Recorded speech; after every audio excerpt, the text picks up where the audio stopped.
video is going to explain Assessment Task 1 for Specialisation Curriculum and Pedagogy B, which is a focus on Senior Pedagogy and Curriculum. So if I click on the link, that will take me to the assignment sheet, which outlines the aim of this assessment is to become more familiar with the theory and content surrounding one of your VCE specialisations. You are going to develop a report that explores the VCE, in particular Units 1 and 2 curriculum, and the associated VCAA documents in one of your specialisation areas. So for whichever specialisation you choose for this assignment, keep in mind that for the next assignment, which is a development of a unit of work, you will be needing to focus on the other specialisation. And for middle year specialisations, you need to focus on the other specialisation, as middle years is not a focus in Unit 1 and 2. So we want you to split the report into two sections. Section 1 is focusing on pedagogy, Section 2 is focusing on curriculum. So Section 1, we want you to discuss the transition for students from the middle years into VCE pedagogies, where you'll draw on knowledge relating to the cognitive, the social, the emotional, the physical development of the students, and to explore the differences and similarities in catering for various abilities. You will unpack how these curriculum development and practice making connections to the Department of Education and Training Victorian teaching model and the VCAA VCE curriculum documents. So what are these documents? If you type in the Victorian teaching model into Google, it'll come up, and you would have seen it before, but underneath you've got the three subheadings of practice principles, pedagogical model, and the HITs. Okay, so for this assignment, we want you to focus on the pedagogical model and HITs. You would have seen this before. As I said, the pedagogical model is encompassing the 5 E's, so engage, explore, explain, elaborate, and evaluate, and the HITs. Just quickly, the documentation is here. You've seen. Okay. So how do these two government documents apply to the VCE student, and how is that different, or how is it similar, to the middle year student? Okay. The VCE curriculum documents we're referring to are listed down here. Okay, we've got the study design, the bulletin, advice for teachers, assessor's annual report, and the handbook. The second section, focusing on curriculum of the report, we want you to have a look at your VCE Unit 1 and 2 study design for your specialisation area. Explain and document how you would actually teach the curriculum outcomes. Okay, so we want you to take a look at the VCAA key knowledge dot points, choose an outcome which you're unfamiliar with, and research in more depth. Basically, we want you to prepare yourself for your teaching practice, either on placement or as a professional. So you'll need to go into your study design. So if you just type it into Google, if I'm choosing psychology, VCE psychology study design, it comes up. Make sure it's for the correct accreditation period, and I'm going to scroll down, make sure you read all of the information, but I'm going to scroll down to Unit 1 and 2 quickly. Here we go, here's Unit 1, and I've chosen that I'm going to focus on Area of Study 1, how does the brain function, and Outcome 1. So you'll notice all the key knowledge listed here in dot points. That's the dot points I'm referring to. And I'm going to focus on these and illustrate how I would teach these key knowledge dot points in Section 2 of my report. So going back to the assignment, not only do I need to write a discussion of how I would teach each key knowledge dot point, I also need to substantiate why I've chosen those particular activities and how they enrich student learning with appropriate readings, a range of varied engaging resources, and the required documents. Okay, so in this section here, we're seeing whether you make connections between what you're writing about in theory and how it actually applies to practice. Okay, so what you're writing in Section 1, what what activities have you chosen in section 2? So for the section 2, we would like you to use the table template provided on Collaborate. Okay, so going back to the assessment page, there's the example that I'm going to go through now that looks at psychology, but there's your template that you can use, and that's blank. Okay, so looking at the example, I've set a note there. It's not the entire outcome. Okay, I've just given you a snapshot to get you started, but we've got the heading, we've got the area of study, we've got the outcome, and the focus of the key knowledge.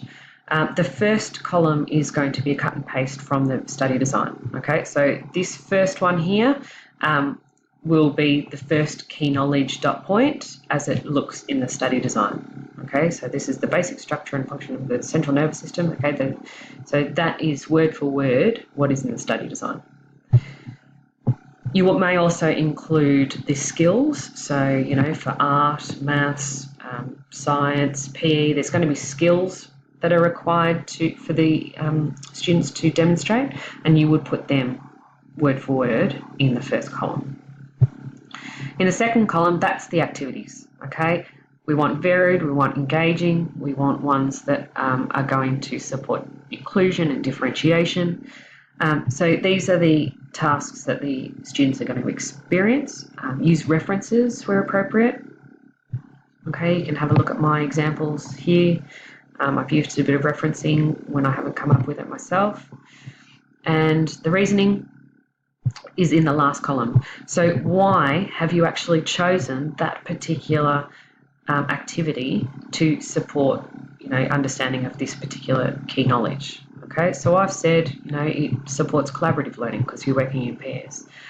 It's a visual representation, so it's supporting something that they can't see, an internal system, with a visual representation, okay, supporting visual learners. So basically you're going to substantiate with readings, resources, VCAR documents, anything that you need to demonstrate and explain why you have chosen that particular task. Okay, how does it enrich student understanding? And don't forget to reference at the end. All right, so you'll see here, I've got the next key knowledge and I've done the same thing. So you'll do that for all of the key knowledge and skills that you've chosen for that particular outcome. All right, so going back to the main document, where are you going to get the information? Where are you going to get the activities from? You can get them from absolutely anywhere. I suggest that you go on to the advice for teachers. It contains heaps of examples of activities, which you are most welcome to use. Obviously, you'll need to explain why it's worthwhile and how it can support the learning needs and differentiation in the last column, but you can use the activities. I wouldn't just use the advice for teachers, though. There are so many activities out there that, we're looking for varied, we're looking for engaging. But that would be the first point of call. Now, we're going to be looking at this second section in week 2, okay? So you would have noted that this assignment's due at the end of week 3. So at the end of the first lesson, you can make a start on the first section, okay? We are going to work on the second one in class as a start. We're going to put you in your specialisation groups. You're going to map as a team the overall approaches to how you would teach the outcome of the unit. You're going to make a visual map of an overview of the sequence of key knowledge, which would include any experiences and learning outcomes that you're looking for, any initial ideas to catering for engagement and differentiation. Okay, so you're working as a group, you're mapping out, well, what would it actually look like? How would I teach it? Okay, you're going to submit a copy of this plan as well. So at the end of that, we basically want you to gain the experience to plan together, because you would be doing that in a school.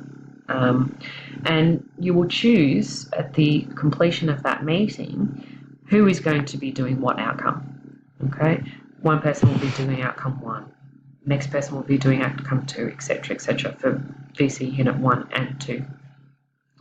And this will give you, if you share amongst each other at the end, this will give you a really good resource to take with you when you start your teaching.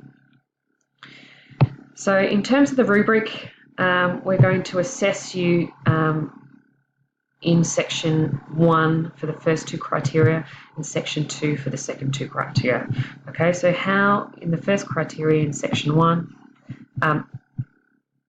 how are you comparing and contrasting the practices across middle years and VCE? Comprehensive and insightful discussion of the similarities and differences in coding for various abilities. Thorough and accurate analysis of the cognitive, social, emotional, and physical implications of student learning. Okay, you've looked at the challenges of student learning, engagement, and differentiation, and how you're going to overcome it. The knowledge of the documents. Okay, so looking at HITS, the pedagogic model, VCAR curriculum documents, and how you actually write and express the information we're referencing. The third criteria is looking for at section 2. Okay, so what type of learning experiences have you chosen? Have you understood the VCAR documents and what's required of you as a teacher to what experiences the student needs to experience? For an example, is there a certain number of experiments that they need to undertake in a week or in that unit or outcome? You've given a variety of resources and examples, you've differentiated, you've got a clear discussion of the analysis and usefulness of the quality of each chosen task. Okay. The fourth criteria is the discussion of the quality and usefulness of teaching examples. The last one you'll notice is the same as the other criteria in section 1. This one's focusing on section 2. You've understood the VCAR and deep curriculum documents, you've got excellent command of expression, argument and structure, and you've used Harvard academic referencing where appropriate. Okay, so that's the explanation of assessment task 1. I've just listened back and I've noticed that the sound's a bit funny. Apologies for that, and I'll try and fix that for the explanation of assessment task 2. But good luck.